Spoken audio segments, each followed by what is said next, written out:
Stewart here, and today I'm here with a review of S J Littlewood's Forbidden Memories.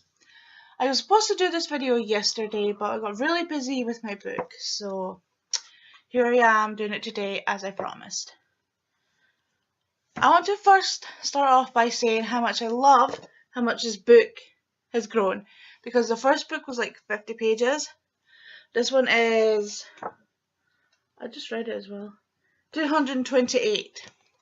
So mega difference. I'm gonna try and do this without giving away anything because I don't want to spoil it for anyone. So I'm gonna have to pick my words carefully. But I want to first start off by saying, because it's much longer, there's much more detail and much more personality in the characters. You get to know Max a lot more, and even Leo, and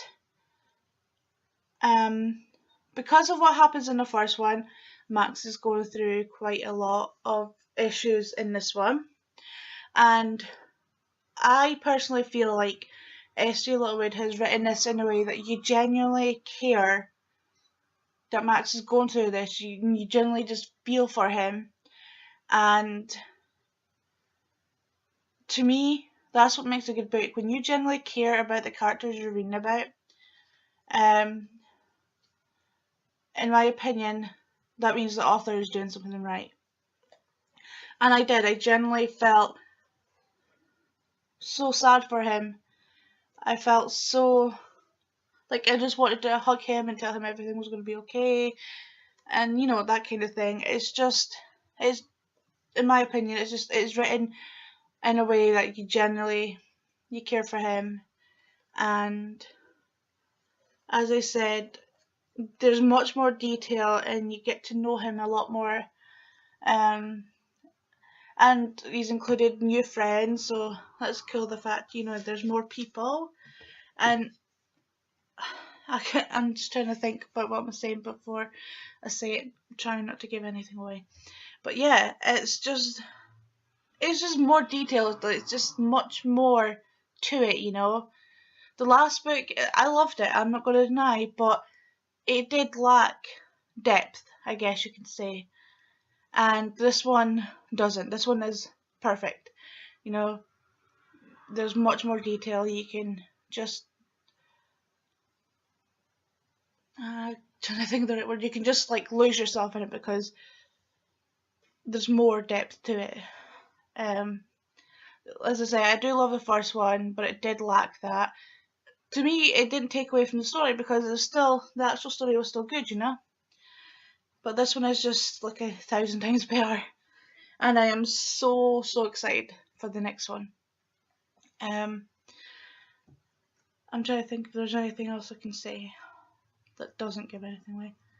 But I think I pretty much covered it. It's an awesome story. The characters are relatable. Should put my teeth in.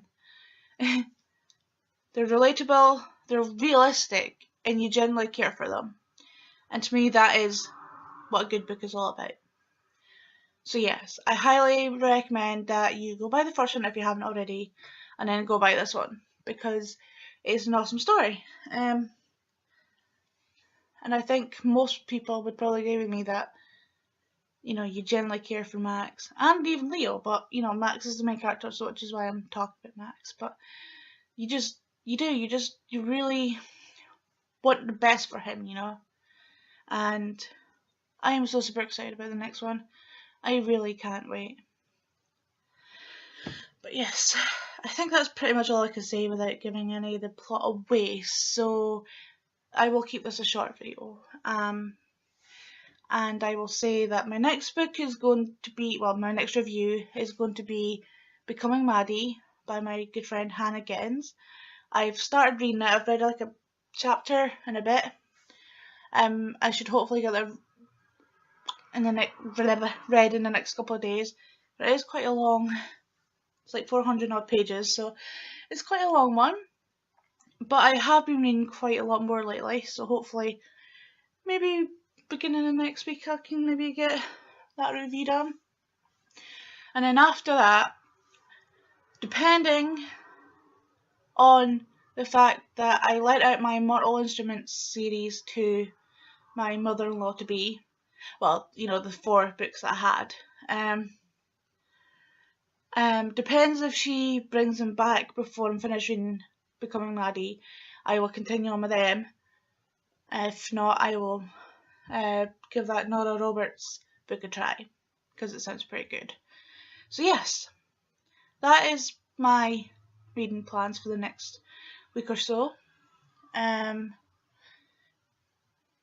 then after that, I have no idea. I don't want to plan too far ahead, because I don't know how I'm going to feel by then. So yeah, but that's pretty much all I can say on Forbidden Memories. It's a 5-star book in my opinion. I forgot to rate it. Now I'm away to go to Amazon and give my review there too. So I will say thank you for watching, and until my next video, I hope you have a wonderful day or night, whatever it is where you are. Goodbye. Right, so Forbidden Memories. First of all, I want to say how much I love how much is growing. Like, the first one was like 50 pages, and this one is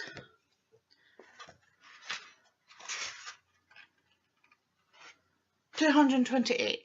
So mega good.